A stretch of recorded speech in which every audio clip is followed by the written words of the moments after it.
Sengkarut persoalan pemekaran Papua berujung di sidang uji materi Mahkamah Konstitusi. Majelis Rakyat Papua meminta agar rancangan undang-undang pembentukan daerah otonomi baru ditunda menunggu putusan MK. Apakah sengkarut persoalan pemekaran hanya terkait keekonomian daerah atau ada persoalan yang lain yang mengakar? Kami akan mengulasnya bersama M. Rifki Nizami Karsayuda, anggota Komisi 2 DPR dari fraksi PD Perjuangan. Selamat malam, Pak Rizky. Selamat malam, Assalamualaikum. Waalaikumsalam. Kemudian ada Timotius Murib, Ketua Majelis Rakyat Papua. Selamat malam Pak Timo.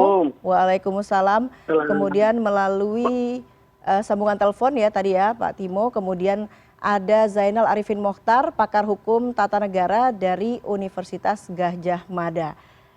Mas Uceng, selamat malam. Selamat malam Mbak Eva. Baik, saya ke Pak Rifki dulu. Pak Rifki, ada kritikan terhadap rencana pemekaran daerah.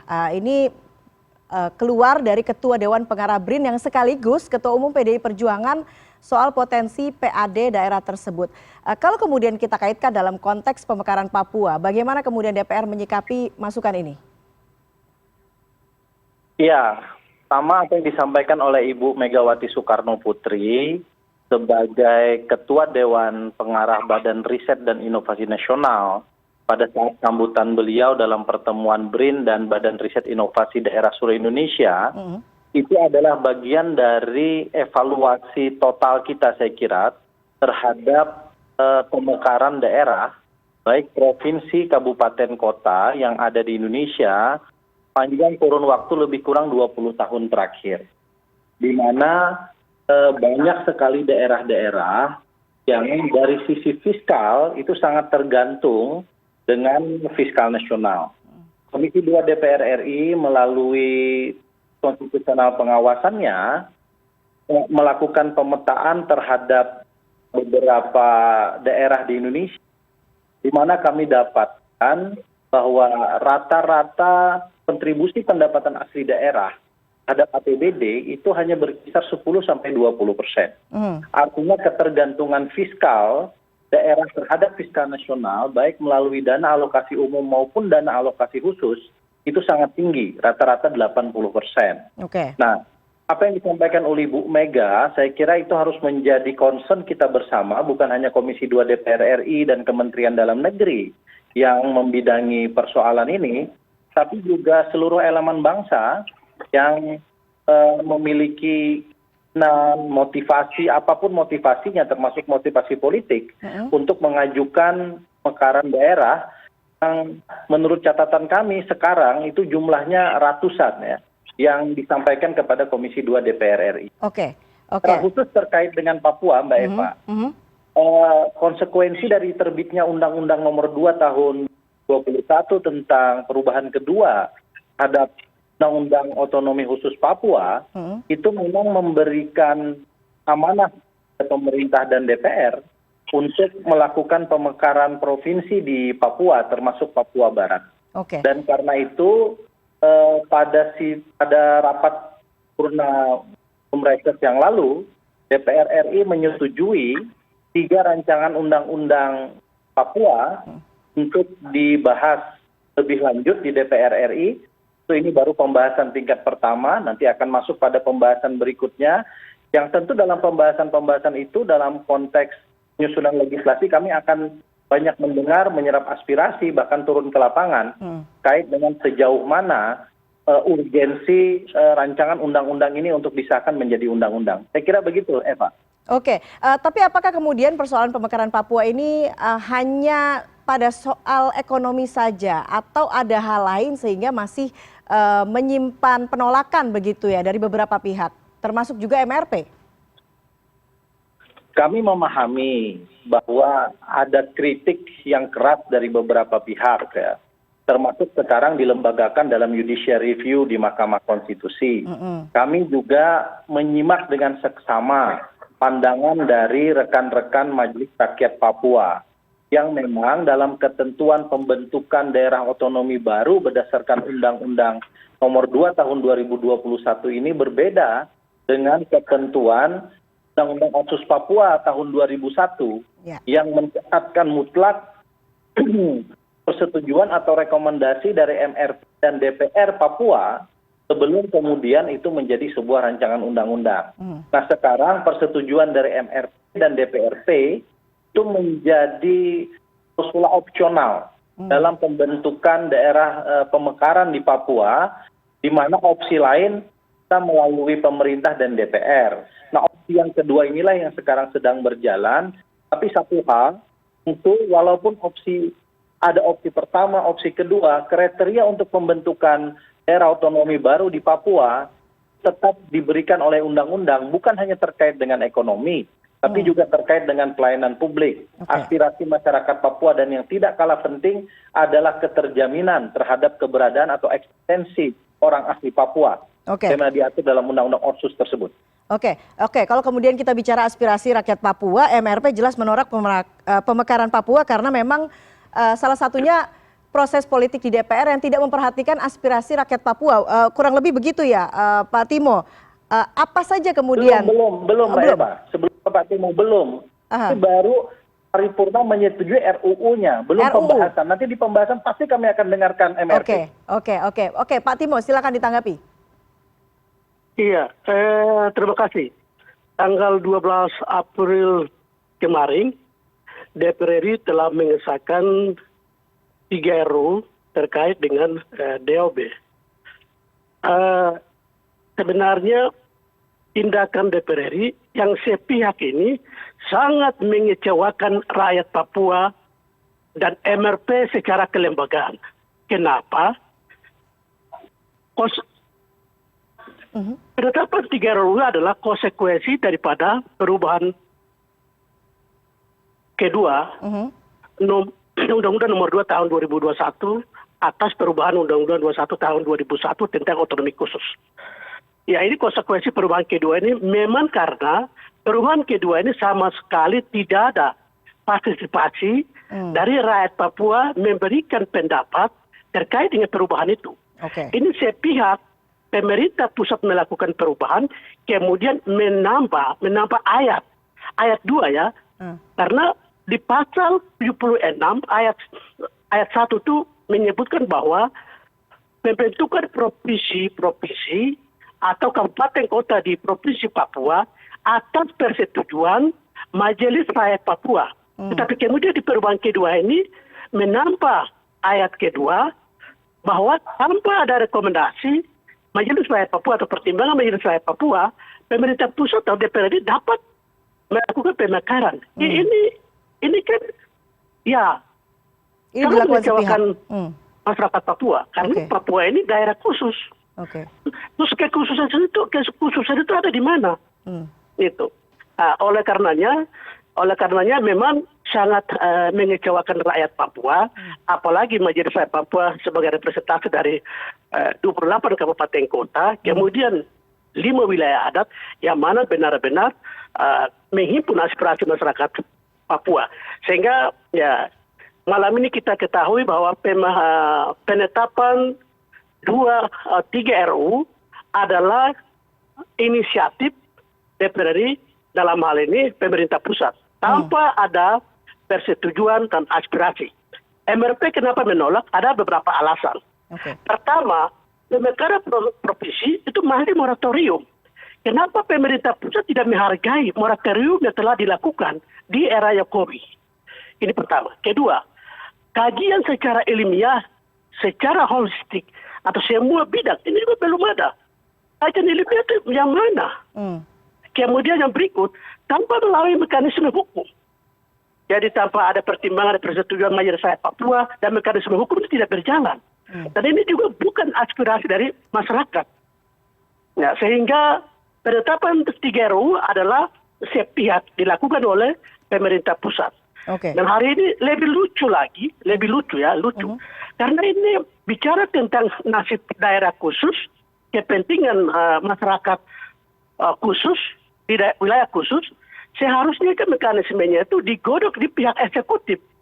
Pihak eksekutif kemudian serahkan ke MRP beri pertimbangan dan persetujuan, barulah Mendagri bisa kirim ke DPR. untuk disahkan undang-undangnya, ini mekanisme itu semua tidak jalan. Oke. Karena ini kepentingan siapa?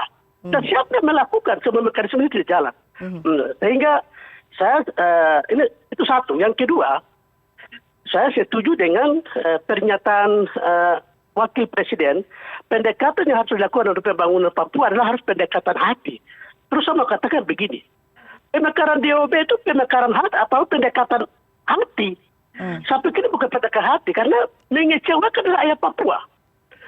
Ya, terus catatan paling terakhir, pernyataan Ibu Megawati selaku ketua umum PDIP, sekaligus beliau sebagai Dewan Riset. Ya, ini harus memperhatikan hal-hal yang sangat penting.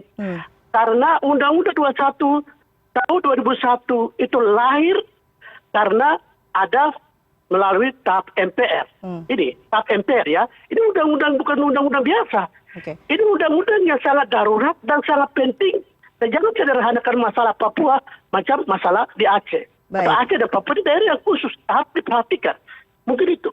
Saya sampaikan. Terima kasih. Baik, Pak Rifki, silakan ditanggapi. Ini mengecewakan rakyat Papua, kemudian dianggap sepihak begitu. Bagaimana tanggapan? Ya, saya bicara dari aspek formil dulu, Mbak Eva dan Pak Timo, bahwa 3 RUU yang dibawa ke paripurna itu disahkan sebagai RUU inisiatif DPR, yang tentu setelah disahkan nanti akan melalui rangkaian pembahasan sebagaimana diatur dalam undang-undang pembentukan peraturan perundang-undangan kita. Dan dalam banyak sekali referensi proses legislasi di DPR, kita juga melihat tidak sedikit rancangan undang-undang yang harus dibahas selama di DPR karena memperhatikan tolak tarik kepentingan, tolak tarik norma, dan penyerapan aspirasi yang begitu mendalam. Kami di Perjuangan tentu menghayati betul pesan dari Ibu Megawati Soekarno Putri, kegelisahan beliau, mana evaluasi beliau. Beliau sampaikan kemarin sebagai Ketua Dewan Pengarah Badan Riset dan Inovasi Nasional terkait dengan pemekaran daerah otonomi baru, include tentu di dalamnya adalah Papua.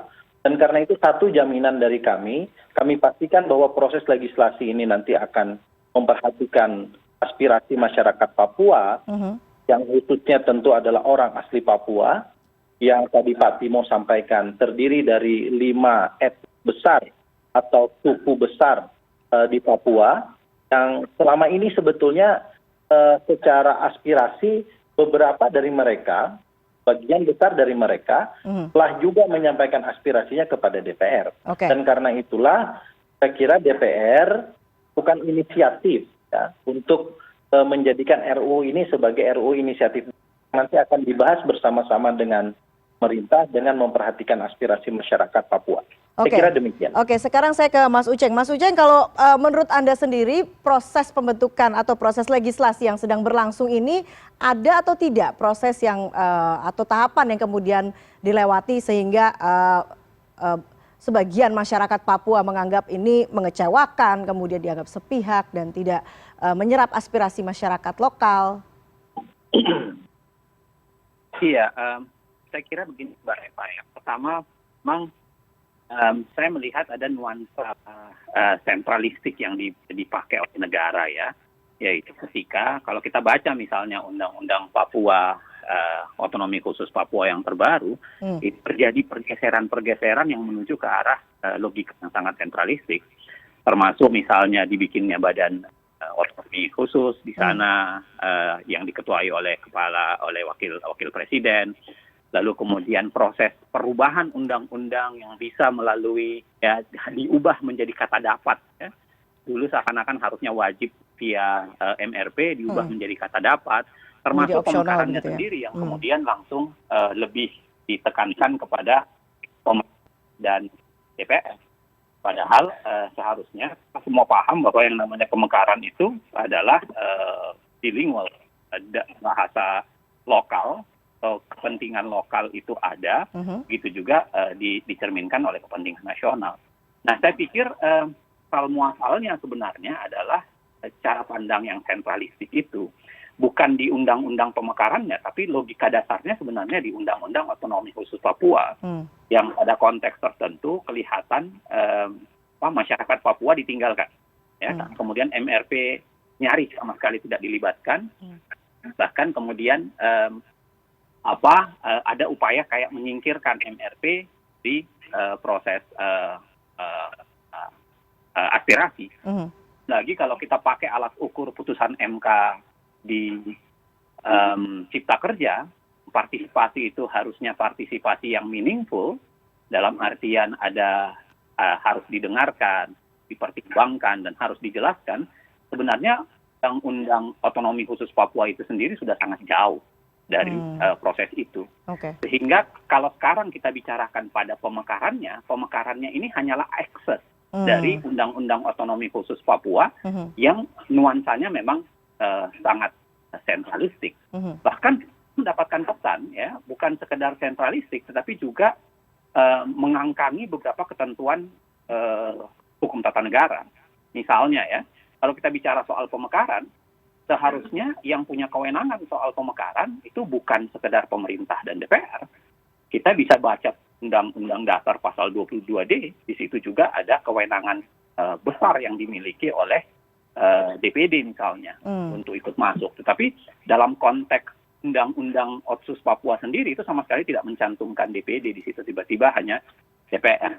Nah, itu poin saya di awal. Jadi saya ingin mengatakan di poin inilah pangkalnya yang menyebabkan kenapa kemudian ada perdebatan-perdebatan khususnya pemekaran yang terjadi di Papua. Yang kedua, kita tidak tahu ya sampai sekarang, tapi mungkin memang dalam pembahasan dan mungkin dalam progres. Tetapi kelihatannya pemekaran Papua itu yang saya bilang tadi, lebih bernuansa sentralistik dan pendekatannya adalah pendekatan keamanan. Yang lebih pemekaran Papua di daerah tengah itu yang disasar memang adalah logika pemerintah pusat dan DPR yang ada, dan lebih pada pendekatan keamanan. Padahal saya setuju dengan Bu Mega dalam artian kalau kita bicara soal pemekaran, harusnya pendekatan kajian dulu, pendekatan gitu ya, yang memperlihatkan aspirasi publik, aspirasi daerah itu harusnya yang lebih ditinggikan. Tetapi ini tidak terjadi lagi-lagi sebenarnya karena pangkalnya itu adalah problem di Undang-Undang Otsus Papua itu sendiri. Oke, kita akan bahas lebih lanjut lagi soal apa kemudian dampak dari yang tadi disampaikan Mas Uceng soal logika sentralistik ini terhadap hasilnya nanti ya, suatu wilayah kemudian sudah dimekarkan atau nantinya jadi atau tidaknya dia dimekarkan. Kita akan bahas sesaat lagi. CNN Indonesia Newscast akan segera kembali.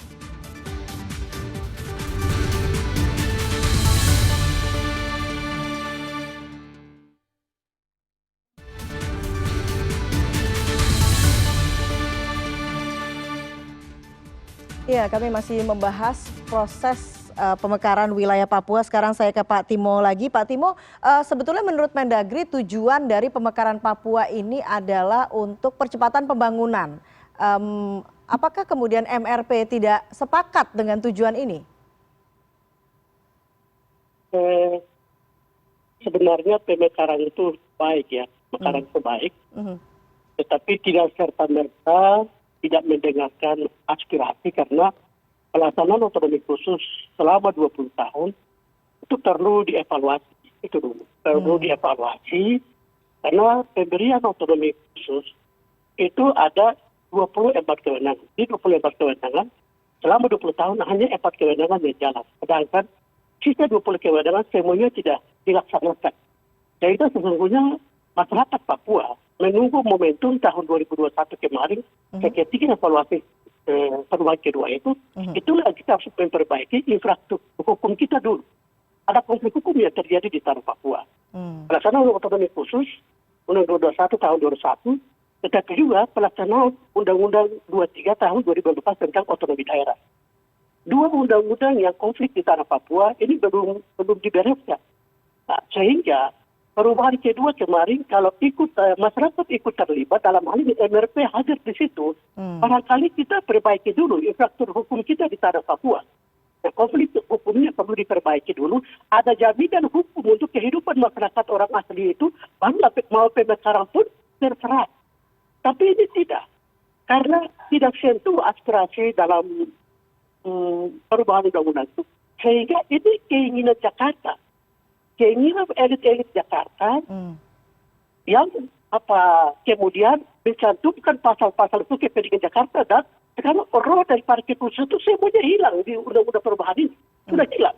Dan hari ini Jakarta yang menentukan pembangunan Papua, tidak lagi otonomi khusus. Jadi percuma ada undang-undang nomor 2 tahun 2001 tentang perubahan kedua ini. Itu percuma sama sekali, tapi tidak ada kewenangan. Semuanya sudah ambil alih. Itu sudah ambil alih kembali. Oleh karena Jakarta mungkin hapus itu pelaksanaan otonomi khusus di tanah Papua. Sebenarnya seperti itu. Tapi tetap kita hargai, karena ini adalah kebijakan negara. Hari ini pertanyaannya, sudah tidak melibatkan rakyat Papua dalam perubahan sesuai dengan pasal 77. Usul perubahan ini dilakukan oleh rakyat Papua melalui MRP dan DPR itu. Dan usul perubahan itu tidak terjadi. Aspirasi masyarakat dalam rangka perubahan, karena masyarakatlah yang menerima manfaat daripada pelaksanaan otonomi khusus selama 20 tahun itu. Tetapi evaluasi ini siapa yang melakukan? Ini keinginan Jakarta. Di otonomi khususnya Papua, tapi rasa Jakarta hari ini, perubahan kedua ini. Inilah yang perlu diperhatikan. Dan ikut. COP ini konsekuensi daripada perubahan sepihak inilah yang terjadi 3 RUU yang telah ditetapkan oleh DPR RI. Saya pikir DPR RI oknum-oknum hari ini mensederhanakan masalah tanah Papua. Jadi DPR itu sama sekali tidak memahami masalah di tanah Papua. Oleh karenanya kami berharap COB yang diusulkan oleh DPR RI ini segera dipendi.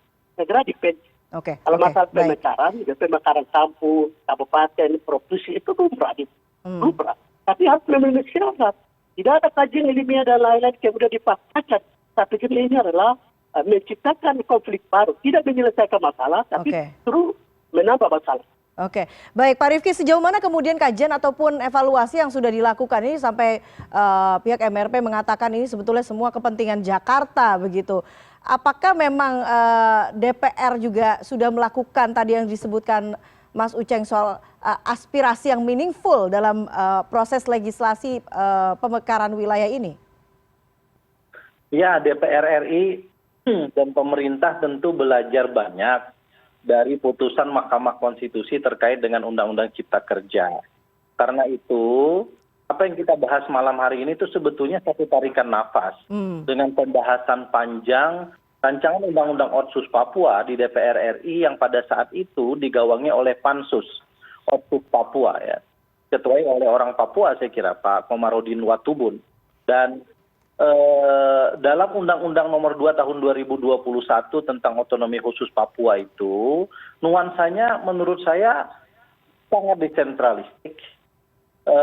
Beberapa hal yang di dalam undang-undang lain sekarang ditarik oleh pemerintah pusat terkait dengan kewenangan pengelolaan sumber daya alam dan sumber daya ekonomi misalnya. Soal penerbitan izin usaha pertambangan misalnya. Itu di dalam Undang-Undang Otsus Papua diberikan kepada bupati bahkan gubernur di Papua dalam skala tertentu. Daerah lain sudah tidak ada lagi seperti itu.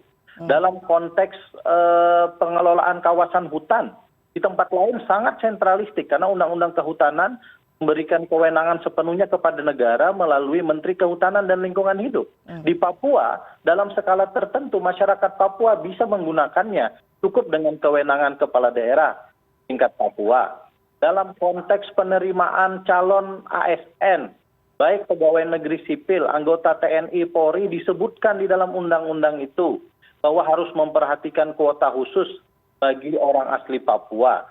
Itu juga diturunkan dalam peraturan pemerintah mengatur tentang undang-undang tentang otonomi khusus itu. Jadi saya kira nafas tentang kekhususan, ya, special autonomy, itu tetap dipahami oleh pemerintah dan DPR dalam konteks pemberian otonomi khusus di Papua melalui Undang-Undang nomor 2 tahun 2021. Khusus terkait dengan pemekaran Papua, tadi Pak Timo dengan tulus saya kira menyatakan bahwa pemekaran itu urgen, penting, dan baik. Hanya saja kita berdebat ini dari sisi prosedur dan mekanisme. Mekanisme yang ditempuh saat ini adalah menggunakan dasar hukum ketentuan pasal 76 ayat 2. Undang nomor 2 tahun 2021. yang menyatakan bahwa pemerintah dan DPR dapat melakukan proses pemekaran daerah otonomi di Papua. Ini kita bisa lihat nih ditayangkan oleh CNN, Ya. pasal 76 ayat 1 dan pasal 76 ayat Ayat 2. Sementara Patimo berpegangan pada ketentuan pasal 76 ayat 1. Saya kira kedua-duanya benar, karena kedua-duanya diatur dalam undang-undang itu, hanya sekarang menjadi opsional. Nah, kata memperhatikan sosial, kultural, kemudian spesial attention kepada orang asli Papua, bagaimana tentang proteksi terhadap ekonomi itu diatur sedemikian rupa sebagai syarat dan indikator bagi pembentukan daerah otonomi baru pemekaran di Papua. Yang tidak kalah penting sebetulnya, kami juga menerima aspirasi bahwa 5 etnis besar di Papua itu telah menyampaikan aspirasi kepada kami. Itu ini bisa kita perdebatkan karena kalau bicara etnis orangnya banyak, kalau cuman yang menyampaikan 1-2 itu bisa kita perdebatkan apakah itu aspiratif atau tidak, karena yang tidak ikut bisa menganggap itu tidak aspiratif. Tetapi berdasarkan kajian aspirasi kami, termasuk kajian ilmiah yang dilakukan oleh Badan Keahlian DPR RI dalam konteks penyusunan RUU ini, kami memastikan bahwa urgensi ini tidak akan lepas dari ketentuan Undang-Undang Nomor 21 tahun Undang-Undang Nomor 2 tahun 2021. Saya kira demikian. Oke, kalau kemudian disebutkan oleh Ketua Umum PDI Perjuangan sekaligus Ketua Dewan Pengarah BRIN soal bagaimana kemudian kajian PAD yang menjadi dasar dari upaya untuk pemekaran suatu wilayah.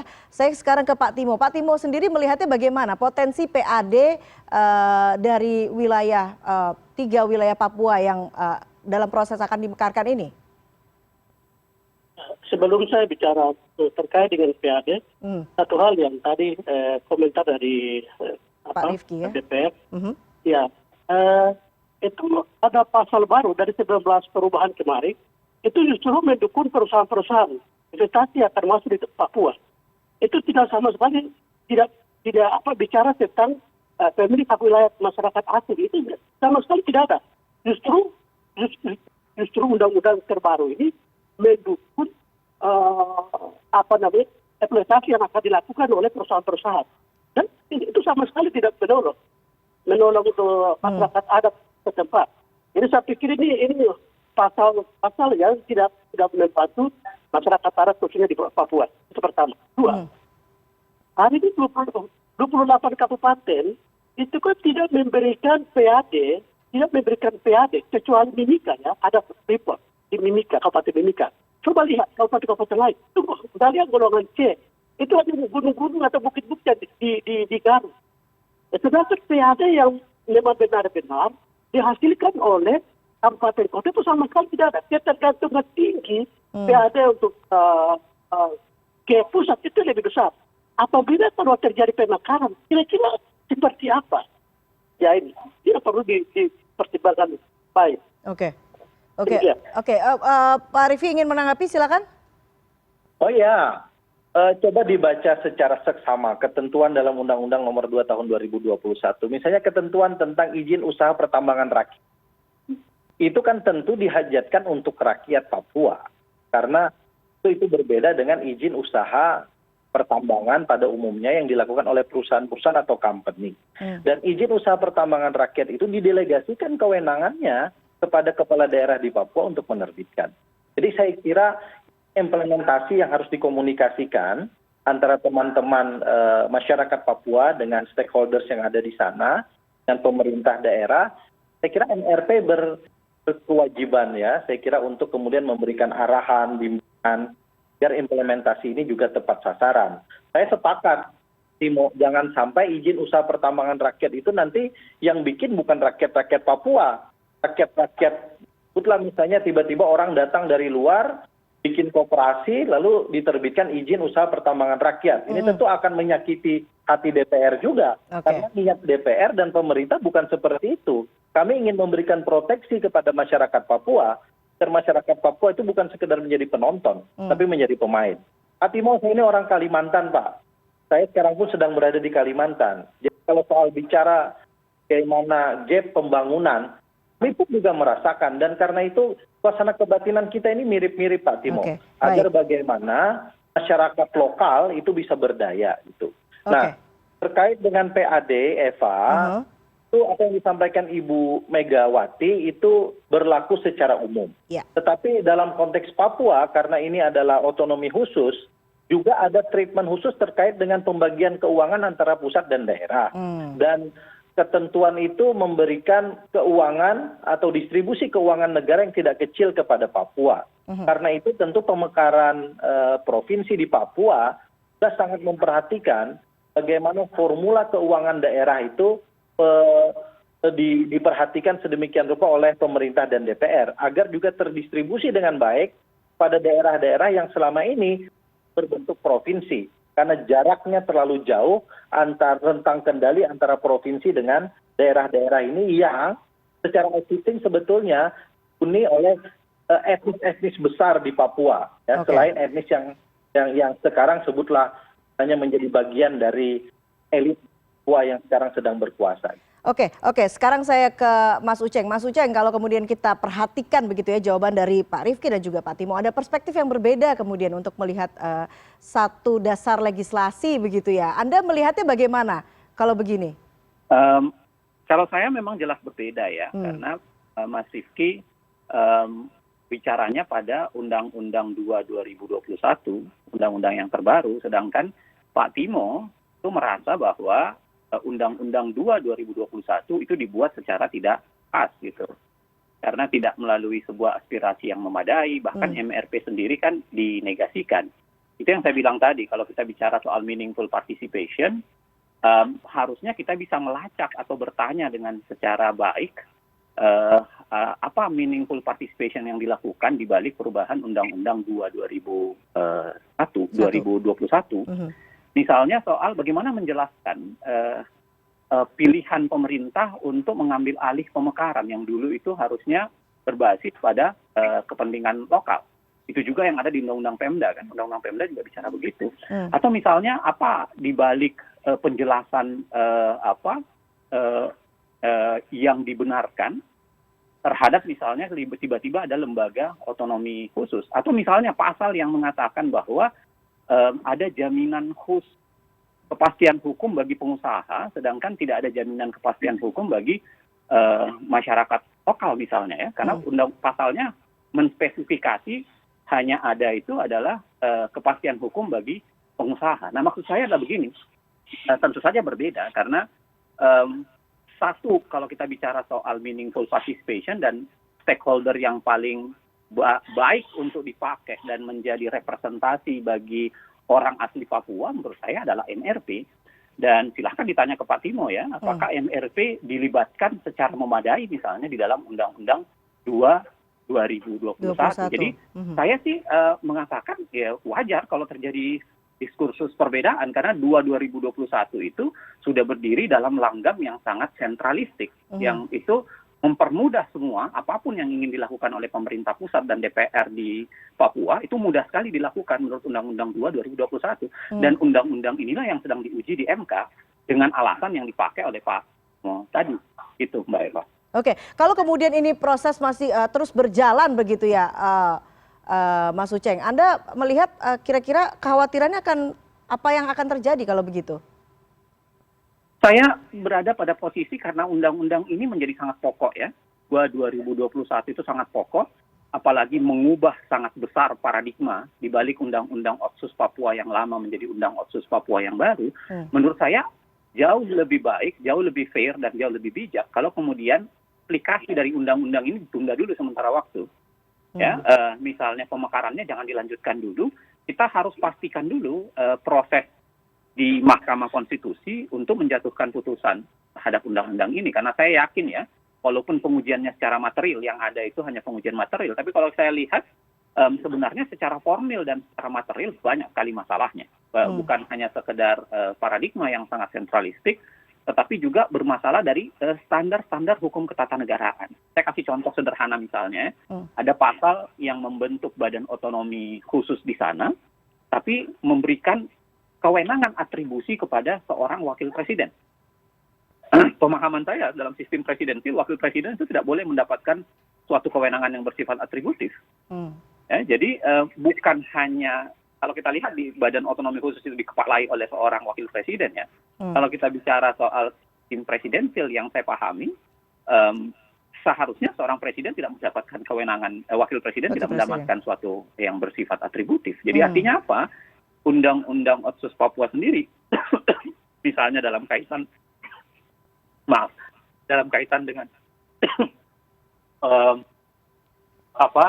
soal Badan Otonomi Khusus itu, saya mengatakan kekeliruannya atau perdebatannya itu bukan hanya sekedar pada sisi sentralistiknya, tapi juga di standar-standar hukum tata negaranya yang menurut saya bisa jadi diperdebatkan. Termasuk tadi tidak pelibatan DPD dalam proses pemekaran dan sebagainya. Gitu, Mbak Eva. Oke, sejauh mana kemudian penundaan pemekaran wilayah ini dimungkinkan? Kita akan bahas sesaat lagi. CNN Indonesia Newscast akan segera kembali.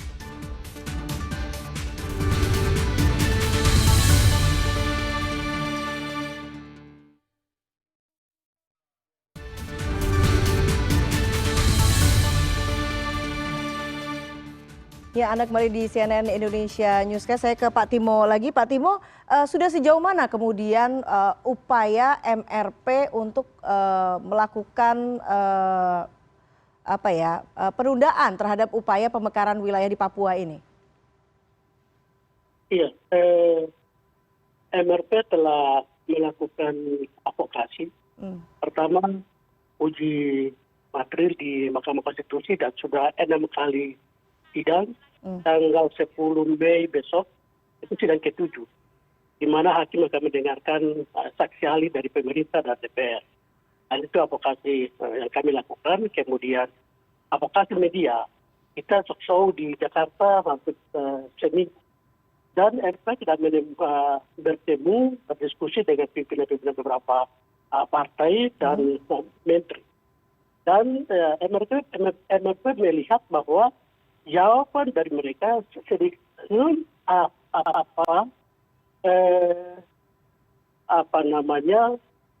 mereka kaget, terkejut kalau proses perubahan undang-undang kedua itu tanpa melibatkan rakyat atau MRP. Itu mereka sangat terkejut. Kemudian terburu-buru lahir DOB. Ini juga terkejut.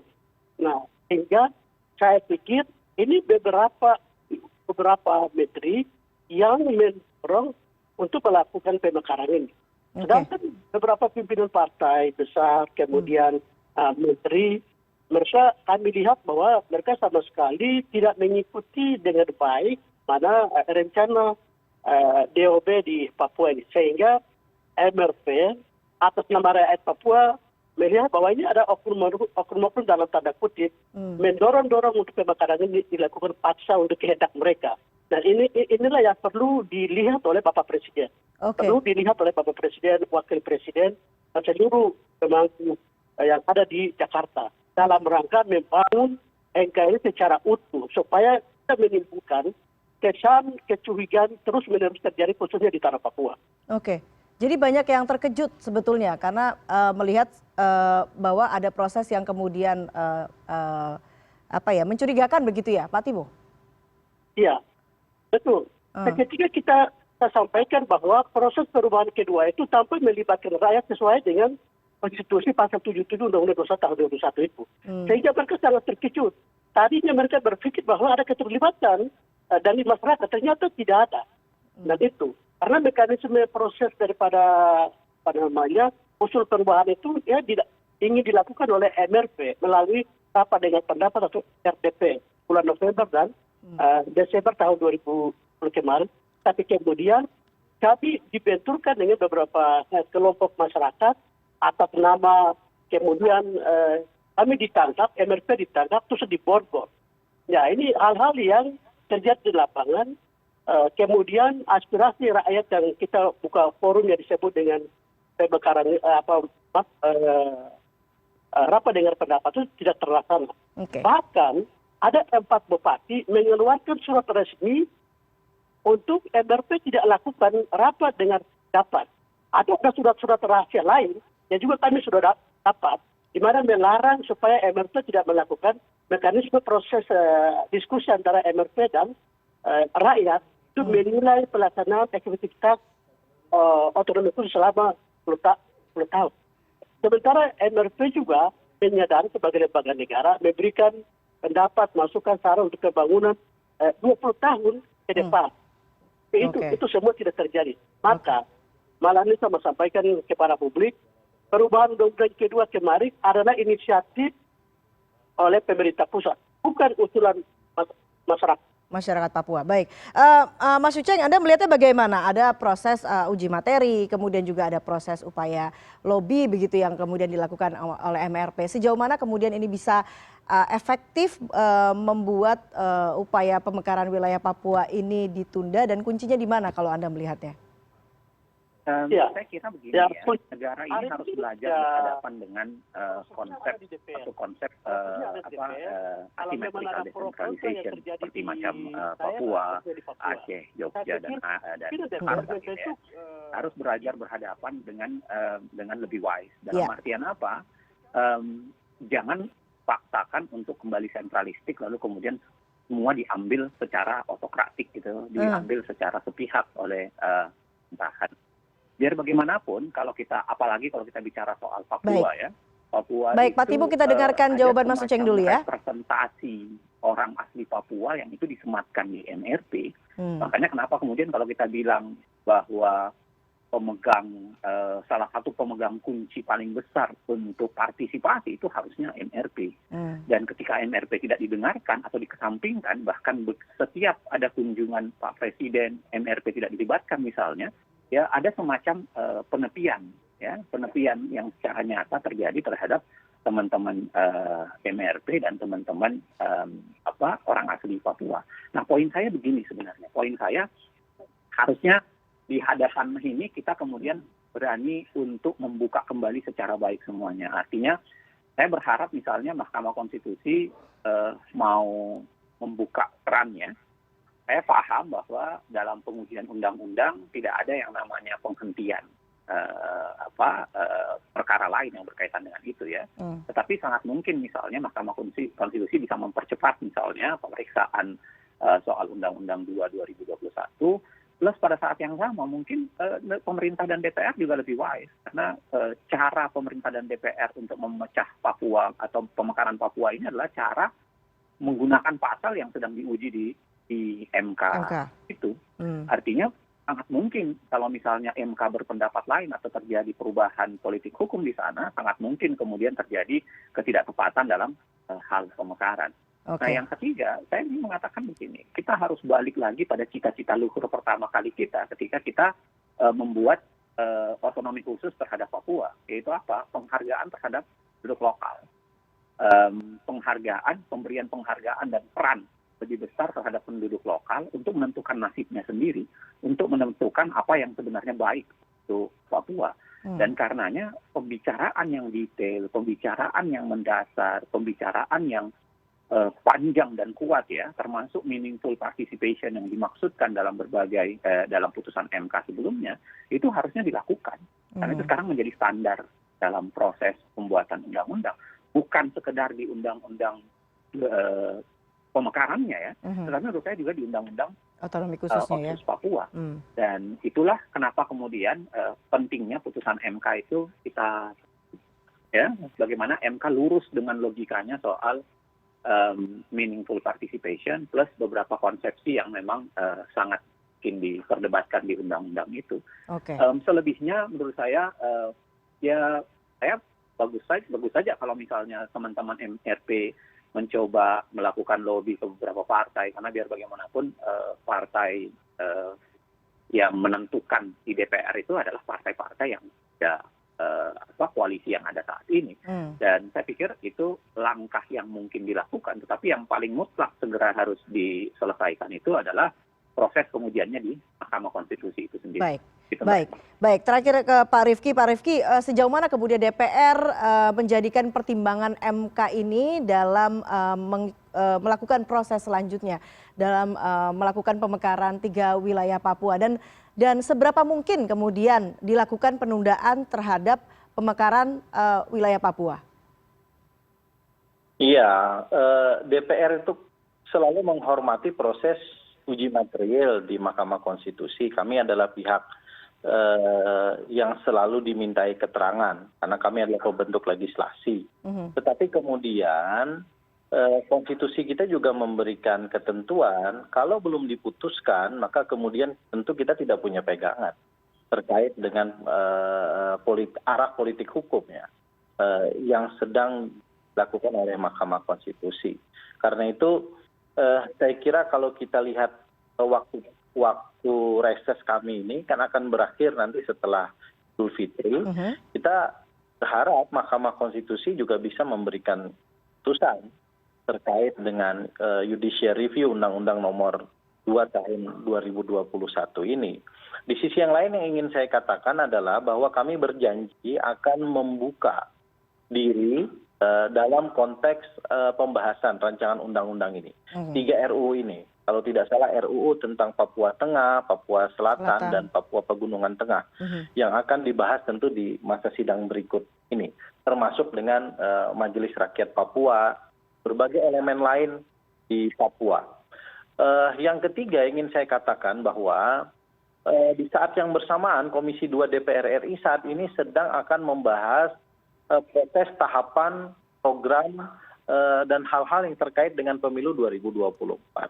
Konsekuensi dari pembentukan daerah otonomi baru, sebutlah provinsi misalnya, tentu akan nanti menambah daerah pemilihan untuk DPR RI, untuk DPD RI terutama, termasuk adanya DPRD provinsi dan DPRD kabupaten kota, dan itu semua kalau memang kita ingin memberi proteksi terhadap hak konstitusional warga Papua di bidang politik, maka sedapat mungkin proses ini bisa berjalan bersama-sama dengan baik gitu. Tapi kalau kemudian proses ini berlarut-larut, tentu nanti yang akan diragukan, yang akan dirugikan adalah masyarakat Papua itu sendiri, terutama teman-teman orang asli Papua sebagaimana diatur dalam Undang-Undang tentang Otonomi Khusus.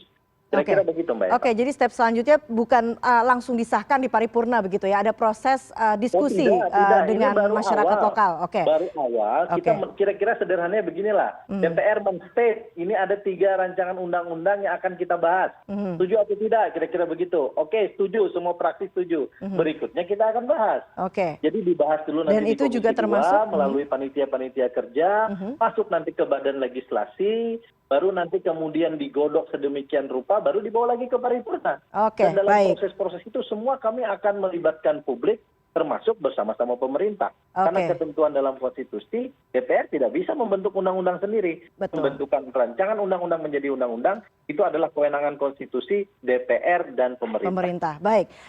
Sekarang terakhir saya ke Pak Timo. Pak Timo, nanti MRP juga akan diajak bicara begitu ya, soal pembahasan undang-undang atau RUU pemekaran wilayah 3 wilayah Papua ini. Terakhir dari Anda, bagaimana kemudian reaksi dari MRP ini? Sangat disayangkan. Sangat disayangkan kalau perwakilan dari DPR mau bicara seperti ini. Ya, baiknya tahu etika lah. DPR harus menunggu sampai ada keputusan dari Mahkamah Konstitusi Republik Indonesia. Kenapa gas? Terus ada apa sebenarnya? Itu pertama. Ini MK harus memberi keputusan salah bagi gugatan kita ini. Itu yang penting. Terus DPR harus hargai konstitusi. Ini kan lagi materinya lagi kita uji. Kenapa mau cepat-cepat? Ini sangat mengecewakan. Nah, kemudian yang berikut, kira-kira jaminan hukumnya apa? Kalau pemekaran itu terjadi, terus kehidupan masa depan orang asli Papua itu seperti apa? Jaminannya kan tidak jamin. Jaminan hukumnya tidak jelas. Itu buru-buru menetapkan perubahan kedua, buru-buru DOB. Semua ini buru-buru semua. Ada apa sebenarnya? Ini publik di Republik Indonesia harus saksikan ini. Ini apa yang terjadi? Jangan membangun konflik tiap terus-menerus antara Papua. Bukan menyelesaikan masalah di tanah Papua, tapi justru mendapat terus-menerus luka hati orang Papua.